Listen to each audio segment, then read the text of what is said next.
নমো নমঃ শ্ৰীমদ ভগবত গীতামৃত।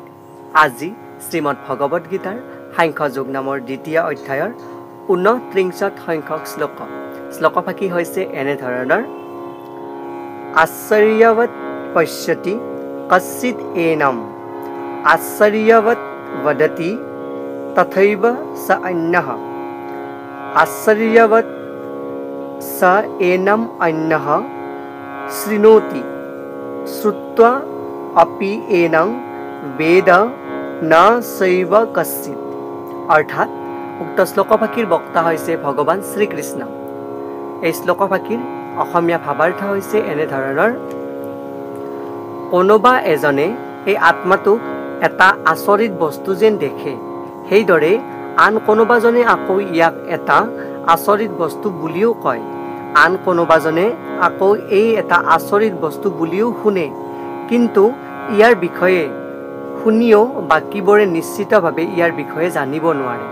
অৰ্থাৎ আত্মাক উপলব্ধি কৰিব নোৱাৰা বুলি কোৱা প্ৰসংগত ভগৱান শ্ৰীকৃষ্ণই সখা অৰ্জুনৰ আগত এই বিশিষ্ট শ্লোকফাকিৰ অৱতাৰণা কৰিছে। এই শ্লোকফাকিৰ প্ৰসংগক্ৰমে এনেদৰে উল্লেখ কৰিছে ভাষ্যত: শ্ৰীমদ ভগৱত গীতোপনিষদ। অৰ্থাৎ শ্ৰীমদ ভগৱত গীতাৰ অন্য এটি নাম হৈছে ভগৱত গীতোপনিষদ। যিহেতু শ্ৰীমদ ভগৱত গীতোপনিষদে উপনিষদৰ প্ৰতিটো তত্ত্বক সাৰ হিচাপে লৈ আগবাঢ়ে, সেয়েহে এই শ্ৰীমদ ভগৱত গীতোপনিষদৰ বা শ্ৰীমদ ভগৱত গীতাৰ উল্লেখিত বিশিষ্ট শ্লোকফাকি কথোপনিষদৰ বিশিষ্ট এটি শ্লোকৰ লগত সম্পূৰ্ণ মিল থকা বুলি ক'ব পাৰি। সেই শ্লোকফাকি হৈছে এনেধৰণৰ: শ্ৰৱণয়াপি বহুবীৰ্যো ন লভ্যঃ শৃণ্বন্তু অপি বহৱো য়ং ন বিদুঃ আশ্চৰ্যো বক্তা কুশলো অস্য লব্ধা আশ্চৰ্যো অস্য জাতা কুশলানুশিষ্টঃ।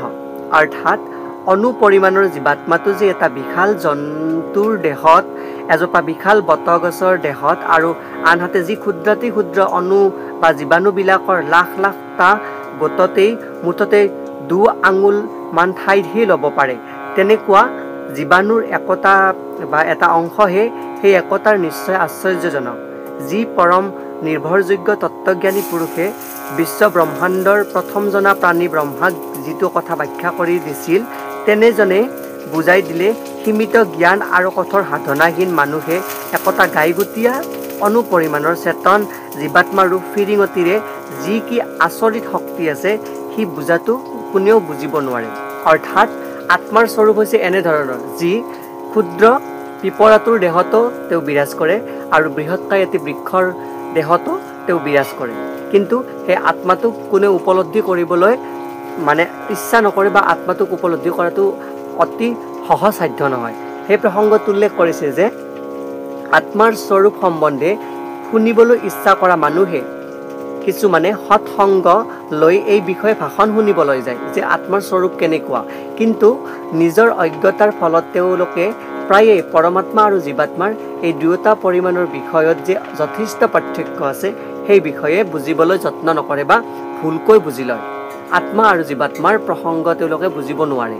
সেয়েহে উল্লেখ কৰিছে যে আত্মা বিষয়ক বিষয়বস্তুটোক বুজি পোৱাৰ আটাইতকৈ সহজ উপায়টো হ'ল আন কোনো মতবাদৰ দ্বাৰা বিভ্ৰান্ত নহয়, কেৱল সেই পৰম আচাৰ্য ভগৱান শ্ৰীকৃষ্ণৰ মুখৰ পৰা ওলোৱা শ্ৰীমদ ভগৱত বা মহাভাৰতৰ ভীষ্ম পৰ্বৰ অন্তৰ্গত ভগৱত গীতাৰ উল্লেখিত উক্তিসমূহ শ্ৰৱণ কৰা। কিয়নো সেই শ্ৰীমদ ভগৱত গীতাৰ যি অৰ্জুনক লৈ আগবঢ়োৱা শ্ৰীকৃষ্ণৰ যি বিশিষ্ট বাণী, যি বিশিষ্ট শ্লোকসমূহ, 700টা যি বিশিষ্ট শ্লোক, সেই শ্লোকৰ মাজতে পৰমাত্মা আৰু জীৱাত্মাৰ ভিন্নতা আৰু পৰমাত্মাৰ বিশিষ্ট স্বৰূপ, ঈশ্বৰৰ স্বৰূপ উপলব্ধ কৰা হৈছে, যাক উপলব্ধি কৰিলে এই আত্মাৰ মুখ্য স্বৰূপ বুজাটো যথেষ্ট সহজসাধ্য হৈ পৰে। সেয়ে কোৱা প্ৰসংগত ভগৱান শ্ৰীকৃষ্ণই সখা অৰ্জুনৰ আগত উক্ত বিশিষ্ট শ্লোকফাকিৰ অৱতাৰণা কৰিছে। ধন্যবাদ।